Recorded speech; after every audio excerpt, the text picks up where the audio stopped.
ఇంట్లో సమస్యలు కూడా తగ్గినాయి. అయ్యగారు ప్రేయర్ చేయండి, మీ ఇంట్లో ఏదో ఒకటమ్మా మీ ఆయనను పట్టి పీడిస్తాను అని చెప్పాడు. మస్తు చాలా బానిస అయిపోయింది. అసలు నేను ఎంత ప్రార్థన చేసినా కూడా మారలేతాను అసలు. కానీ అయ్యగారు ప్రార్థన చేయడం వల్ల మారినాక ఒక 1 డే అయింది అంతే. లేచి నడుస్తూ ఉన్నాడు. ఏమి సంబరపడ్డా నేను అయ్యగారి దగ్గర పోయి ప్రార్థన చేయించుకొచ్చుకుంటానని అనుకున్న. తెల్లవారే మా పాప ఫేస్ వాష్ చేసుకుంటే ఫిట్స్ వచ్చింది. 7:20కి వచ్చింది. అప్పటి నుంచి 8:30 దాకా మేము ఎంజాయ్ వెళ్ళేదాకా ఫిట్స్ వచ్చినాయి, అట్లనే ఉన్నది.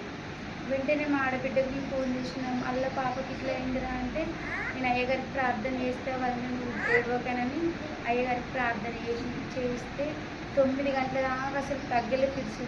అయ్యా 9 గంటలకు ఫోన్ ఎత్తగానే ఇట్లా పాప దగ్గర పెట్టగానే భయపడక నేను ఏడ్చిన. అయ్యా ఫోన్ రాగానే నేను ఇక అయ్యా నా బిడ్డ తెచ్చుకుంది కొంచెం మేమిద్దరం ఏడుస్తూ ఉంటే మీరు ఆమెకు సాతాను శక్తి చొరబడ్డది, మీరు భయపడకండి, నా ఆమె కోసం ప్రార్థన చేస్తానన్నాక అయ్యా ప్రార్థన చేసిన తర్వాత ఫిట్స్ తగ్గింది.